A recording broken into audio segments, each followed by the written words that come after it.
Hi, my name is John. Today is January 6, 2021, and it's been quite a day. But I'm not here to talk about that. I'm here to talk about this laptop, which is the late 2020 Spectre x360 from HP. Now, I actually ordered this laptop all the way back in September, but HP delayed my order 3 times, and I didn't end up receiving it until just a couple weeks ago. I wanted to do a review on this unit just because most review sites seem to pass up HP when they're doing reviews of premium laptops. They tend to go for Apple and Dell laptop reviews. And while Apple is doing really exciting things with their new line of MacBooks, if you're a Windows user, I feel like this laptop actually has a lot to offer you. Now, this particular unit has a quad-core Intel i7 11th gen processor. There's also options to upgrade to a hexa-core processor. And this particular unit also has the Intel Iris Z. That's a new discrete graphics card from Intel, which is interesting. You also have the option to upgrade that to an NVIDIA MX 330. This unit also has a 4K AMOLED screen that goes up to 400 nits. And lastly, they had an option to choose between their standard Spectre x360 color, which is kind of a brownish gray. They've had that for a few years now. And this newer color, which is the Poseidon blue, and I went with that one because I think it looks great. It really stands out compared to other laptops. Of course, the x360 part of Spectre x360 means that you can take this laptop and flip it all the way around so it now becomes a tablet, and you can have it in any orientation that you want to use it in. So first, let's see what's in the box. Included in this shipping box was a faux leather carrying case, which is a nice touch.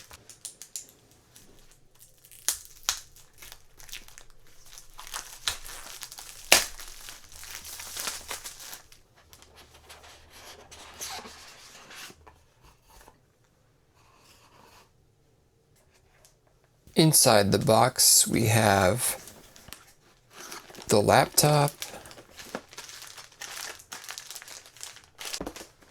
We have the setup guide. We have the charging cable. We have the HP tilt pen. And nothing else.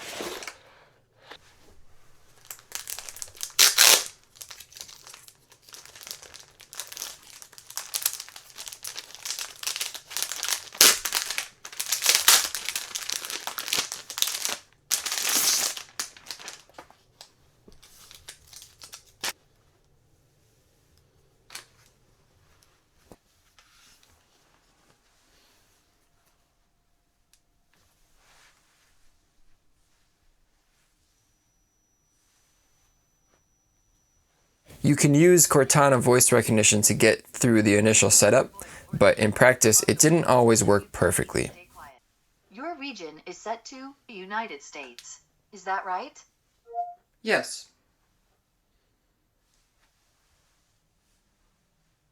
Yes.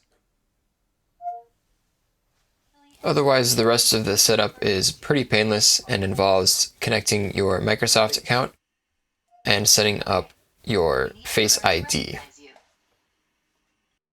After a few minutes of the computer doing its own setup and a few more minutes of my own personalization, we're ready to go. So let's talk about the keyboard. Spectres have a reputation for having really nice keyboards. My last Spectre had a really nice keyboard, and this Spectre has a really nice keyboard. It also has a backlight with 3 levels, including off. Overall, it's just nice to type on. I really prefer it to a MacBook keyboard, and the inclusion of a numpad is really nice too. The same could not be said for the trackpad, unfortunately. It's a Microsoft Precision trackpad, and somehow it's worse than the trackpad on my older Spectre x360. One of the biggest problems is that 2-finger clicking is not very reliable and is often interpreted as a regular click. It's also just clunky overall and not very pleasant to use. In terms of physical size, this isn't the thinnest laptop out there, The overall thickness top to bottom when it's closed is 20 millimeters. You can compare that to the MacBook thickness, which was 15.5 millimeters, and my older 13-inch Spectre, which was 14 millimeters. So it's got a little bit more body than some other laptops. Like previous models, the speakers have the Bang & Olufsen brand name. For laptop speakers, they're pretty good. Sound is clear, it sounds high quality. Sometimes if you hit just the right frequency, you can get a little bit of rattling in the chassis. But overall, for most everyday tasks like watching YouTube videos or TV shows, these speakers will do just fine. If you want to listen to music or watch a movie, you might want to plug in some headphones. Let's talk about the screen. It's going to be a little bit difficult to show over video, but this has one great screen. It's a 4K AMOLED screen. I got the 400 nits version. There's also a 300 nits version. I kind of doubt I'm going to need all that brightness unless I'm in direct sunlight. When I'm indoors, I usually have it at the lowest brightness or maybe 1 or 2 notches up. But overall, this thing is just gorgeous to look at. It's got great contrast. The blacks are blacker than anything I've ever seen on a laptop screen before. When comparing against the 1080p LED screen on my older Spectre, it's really no contest at all. Colors are more colorful. They look kind of washed out on the older Spectre. Obviously it's sharper because it's much higher resolution, and the contrast is just way higher. More surprising to me was the comparison with the MacBook. The MacBook has a really nice high-resolution display. It's actually what inspired me to start buying nicer displays on my PCs. And in a head-to-head comparison, not only was the Spectre's display better, it wasn't even particularly close. The colors are more vibrant on the Spectre's display. The contrast is higher. Blacks are more black. Whites are more white. Just all-around better-looking display. One feature that Spectres have brought to the table in recent years is active pen support. I'm going to compare the performance of the active pen technology between my old Spectre x360 and the new Spectre. I'm using the HP tilt pen that came with the new Spectre.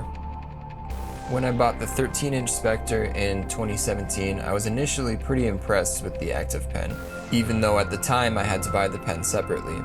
But as I kept using it, it became apparent how flawed the technology was. The scan rate wasn't quite keeping up with my writing, so it really only works if you intentionally write very slowly. Here you can see I'm writing at normal speeds for me, and writing kind of small, and the accuracy is just not great. Some of those letters are not really turning out the way they're supposed to. And here's a closer view of me attempting to write slowly and then fast and showing the difference and how it works okay when you're writing slowly, but not so great when you're writing quickly.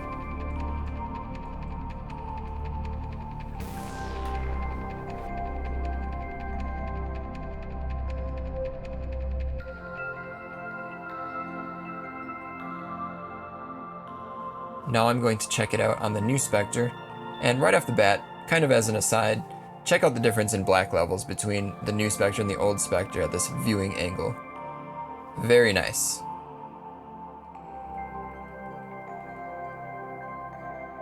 When I'm writing, the pen's scan rate is very obviously much faster. Accuracy seems to be better. I'm not sure if it's a higher resolution or not, but this is leaps and bounds ahead of the older Spectre.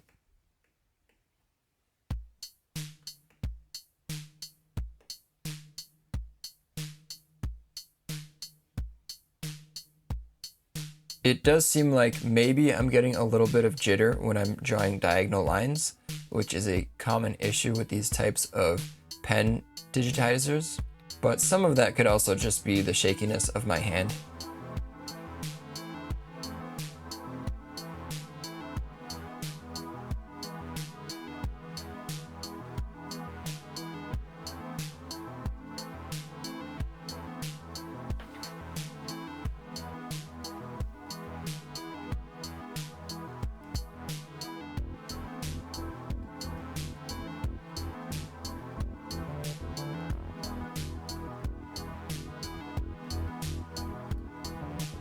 And here's my slow to fast letter test, and you can see that it tracks very accurately.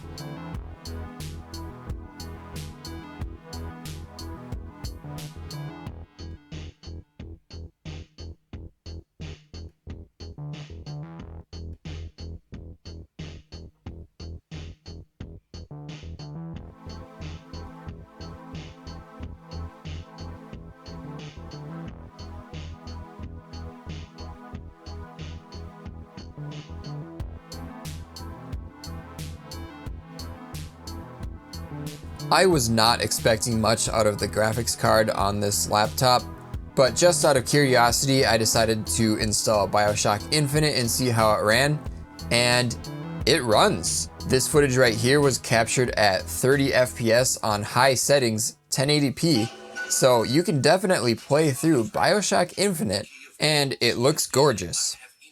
Granted, this game is a few years old at this point, so your mileage on more recent AAA titles may vary.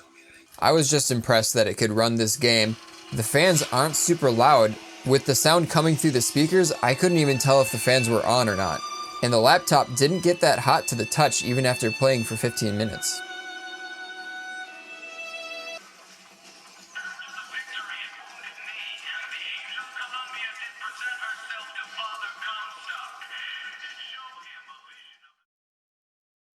The laptop comes with the option to log in either with facial recognition or fingerprint recognition. I've been using facial recognition and it works pretty quickly. The build on this thing is solid. It's got an aluminum chassis. It's actually pretty hefty, and this hinge is really, really strong.